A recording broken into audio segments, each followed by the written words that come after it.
pemirsa JPR TV, senang sekali rasanya saya Bilqis Sabila dapat menjumpai Anda dalam kesempatan yang satu ini.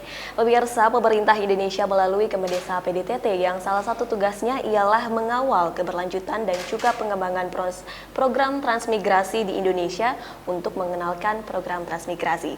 Berbicara mengenai transmigrasi ini bukan hanya sekedar memindahkan penduduk, melainkan juga memindahkan pengetahuan dan juga penyesuaian budaya. Kita akan membahasnya hari ini lebih lanjut bersama dengan Sekjen Kementerian PDTT, Bapak Taufik Majid. Kita sapa terlebih dahulu. Assalamualaikum, apa kabar? Assalamualaikum warahmatullahi wabarakatuh. Baik, terima kasih. Ya. Sebelumnya terima kasih nih Pak telah bergabung bersama kami di Kominfo Newsroom. Dan Pak Taufik, kita hari ini sedang berada di acara Kementerian Desa PDTT dengan tema Transmigrasi Membangun Negeri. Sebenarnya apa yang diusung dari tema ini dan apa fokus yang akan dikembangkan, Pak? Baik, Mbak Bilqis dan pemirsa sekalian yang saya hormati. Jadi Presiden telah menempatkan urusan transmigrasi sejak periode pertama Pak Jokowi menjadi urusan Kementerian Desa, Pembangunan Daerah Tertinggal dan Transmigrasi. Artinya bahwa harus ada kesinambungan dari peletakan urusan transmigrasi dengan upaya besar dari pemerintah Republik Indonesia untuk memajukan ekonomi masyarakat. Nah, program transmigrasi tadi disampaikan Mbak Bilqis tidak hanya sekedar memindahkan orang atau memindahkan penduduk miskin ke daerah-daerah yang lebih baik, tetapi lebih pada upaya kita untuk mendorong pertumbuhan ekonomi yang lebih merata dan berkeadilan. Nah, jadi kita pemerintah saat ini bertekad untuk mengurangi disparitas ekonomi, memajukan ekonomi nasional. Nah, salah satu dari upaya untuk memajukan ekonomi nasional, terutama di wilayah desa di kawasan pedesaan adalah melalui program transmigrasi. Nah itu, jadi titik tekan pembangunan dan program transmigrasi itu adalah pembangunan ekonomi yang merata dan berkeadilan. Jadi memajukan ekonomi, utamanya dari warga transmigrasi dari daerah asal ke tempat tujuannya, sekaligus mendorong pertumbuhan ekonomi masyarakat lokal. Nah, dengan itu maka kita bisa harapkan kesinambungan pembangunan ekonomi bisa terus berlanjut. Nah, di sana poinnya. Baik, ini untuk kesejahteraan masyarakat tentunya Pak dalam bidang ekonomi. Kemudian sebenarnya apa yang ingin dituju dari adanya transmigrasi, dan kalau kita bisa lihat di sini Pak, ini kan ada beragam logo SDGs begitu ya Pak untuk mendorong transmigrasi. Apa contoh yang dapat diambil sejalan dengan SDGs ini Pak? Ya, misalnya pada goals pertama desa tanpa kemiskinan. Nah, kemudian goals yang kedua desa tanpa kelaparan. Nah, itu berarti kita bicara ekonomi masyarakat yang maju, ekonomi masyarakat yang mensejahterakan. Kita upayakan supaya misalnya tanpa kelaparan apa? Kita maju dengan program yang lebih baru dari program transmigrasi ini adalah mendorong ketahanan pangan masyarakat. Komoditas utamanya dari warga transmigrasi yang umumnya daerah atau di wilayah desa dan pedesaan adalah komoditi tanaman pangan, pertanian maupun perkebunan. Nah, dengan demikian maka upaya Sustainable Development Goals desa atau SDGs desa ini sekaligus kita ingin menjembatani lewat program transmigrasi mewujudkan terutama pada goals nomor 1 desa tanpa kemiskinan, goals kedua desa tanpa kelaparan. Nah, ekonomi maju melalui pengembangan menuju pada penguatan atau ketahanan pangan bahkan kedaulatan pangan masyarakat. Itu baik, berarti dapat dikatakan bahwa program dari transmigrasi ini sejalan dengan tujuan SDGs begitu ya Pak, desa tanpa kemiskinan dan desa tanpa kelaparan begitu. Kemudian Pak Sekjen ini apakah ini dapat dikatakan bahwa ini sebagai solusi begitu Pak untuk meningkatkan kesejahteraan masyarakat transmigrasi ini? Ya, ini salah satu solusi. Ini salah satu solusi, dan selama ini bahkan di data kita ada 1.567 satuan pemukiman transmigrasi itu berubah menjadi desa definitif.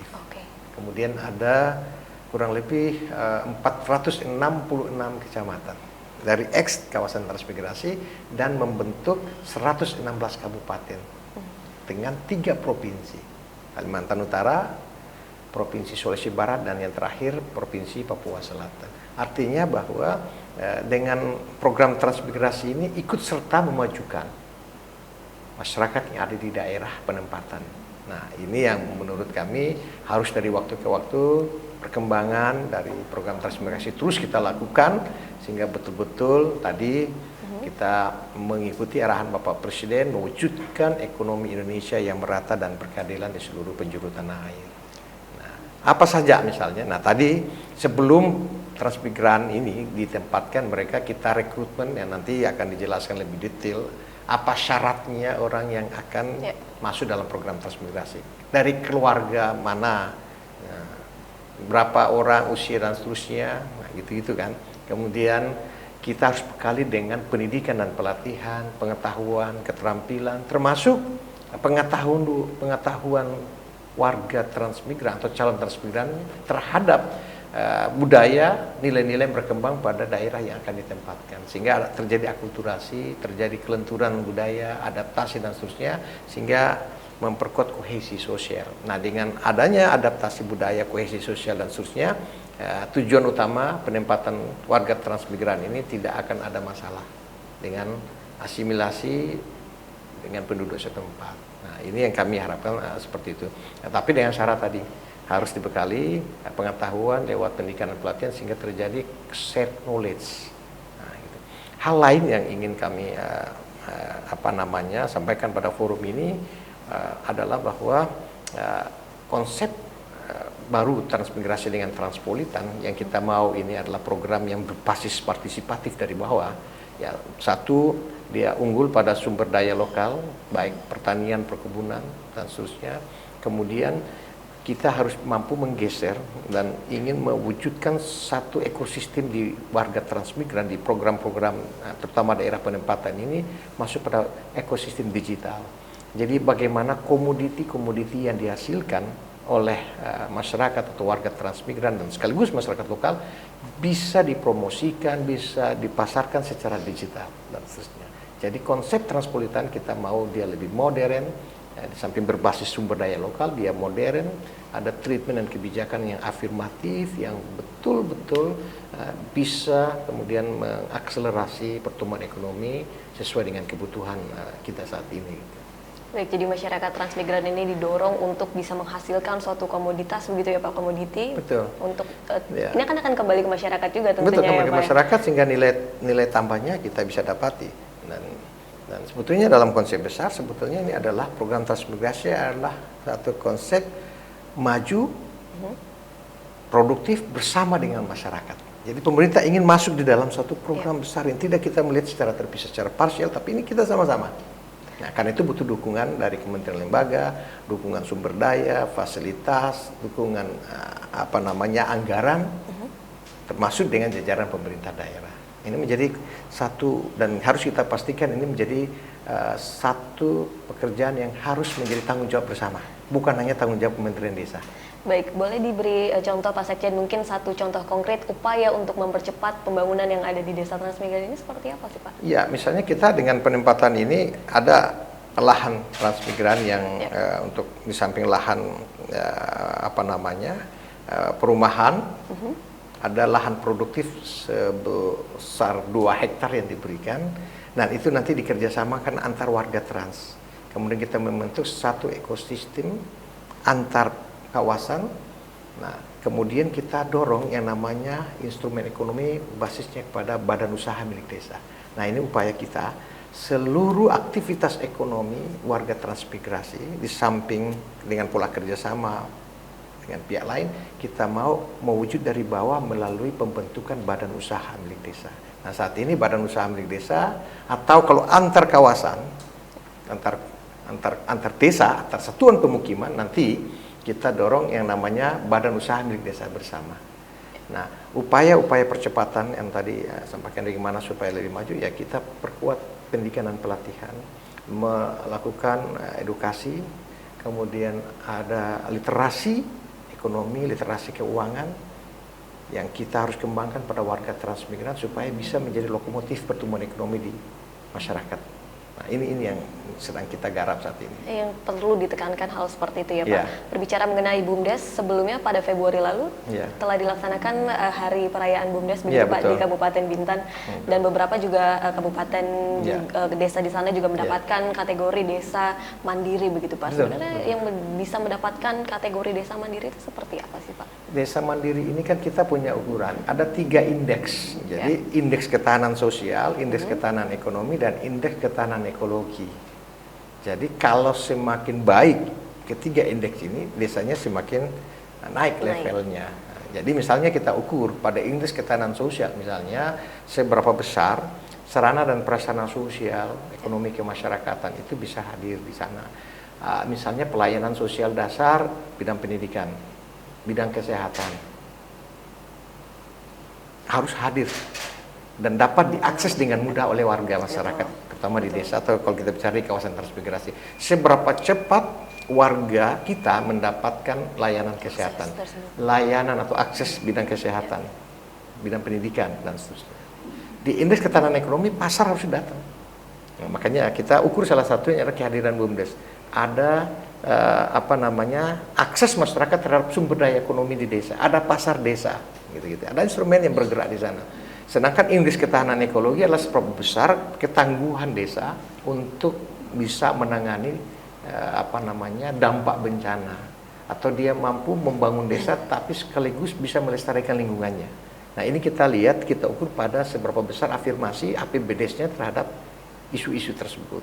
Nah, ini yang kemudian nilainya semakin tinggi, dia semakin baik levelnya. Jadi dari desa yang sangat tertinggal menjadi desa tertinggal, atau desa tertinggal sangat tertinggal menjadi desa berkembang. Ibaratnya desa naik kelas naik begitu kelas, ya, Pak? naik status, desa berkembang menjadi desa yang maju, desa maju menjadi desa yang mandiri. Nah, ini. Nah, kami harapkan dengan ukuran-ukuran seperti ini di kawasan-kawasan transmigrasi, satuan-satuan pemukiman juga ikut terlibat sama-sama, tapi core bisnisnya adalah bagaimana kita mendorong ketahanan ekonomi melalui pengembangan komoditas unggulan dari warga transmigrasi.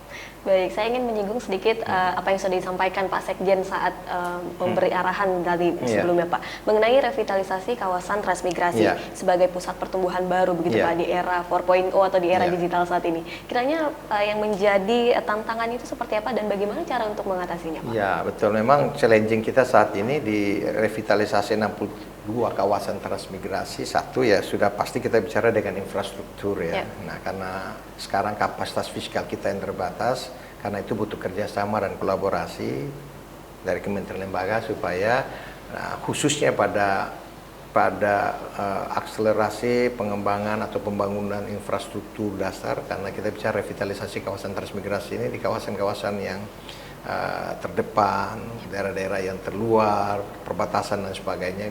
Yang kedua, kita harus juga mendorong kekuatan sumber daya manusia. Jadi infrastrukturnya ada, tapi harus didukung dengan sumber daya manusia yang kuat. Gitu. Nah, maka pengembangan, pelatihan-pelatihan, peningkatan skill, keterampilan dari warga transmigrasi ini juga perlu kita lakukan setiap saat. Yang berikut adalah kita mampu untuk bisa mempromosikan. Jadi revitalisasi kawasan transmigrasi ini juga harus mampu kita mempromot kawasan ini sebagai suatu, ada cerita baik, ada kisah, sukses story yang harus kita lakukan. Nah, inilah tantangan kita sebetulnya. Nah, kalau infrastrukturnya bisa lebih memadai, SDM-nya kuat, komoditinya unggul, kemudian promosinya lebih baik, saya kira insya Allah yang namanya revitalisasi kawasan transmigrasi ini bisa berjalan dengan sebaik-baiknya, didukung dengan pendanaan yang cukup.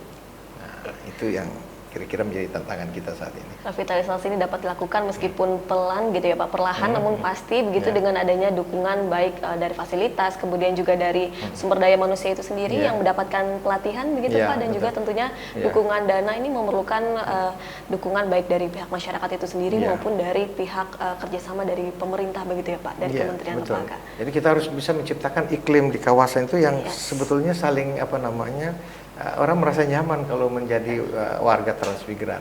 Penduduk desa setempat atau warga setempat juga merasa sangat beruntung dengan program transmigrasi. Jadi ada satu simbiosa secara mutualisme yang bisa kita bangun sama-sama, dan karena ini butuh kerjasama dengan pemerintah daerah. Nah, jadi kita kemudian lihat mana daerah-daerah yang cepat tumbuh. Nah, ini kita letakkan di sana program revitalisasi sehingga bisa secara cepat menggerakkan ekonomi masyarakat sekitar. Baik, jadi bagaimana nantinya menciptakan suatu desa yang telah bertransmigrasi ini bahwa masyarakat ini merasa nyaman dan juga tentunya diuntungkan begitu ya Pak dengan adanya program ya, sama-sama transmigrasi. merasa Sama-sama. sangat mendapatkan manfaat, ada benefit dari program ini, warga yang ditempatkan maupun warga yang mendapat warga lokal, masyarakat lokal juga benefit mereka dapati dari program transmigrasi. Ini menjadi pekerjaan kita sebetulnya.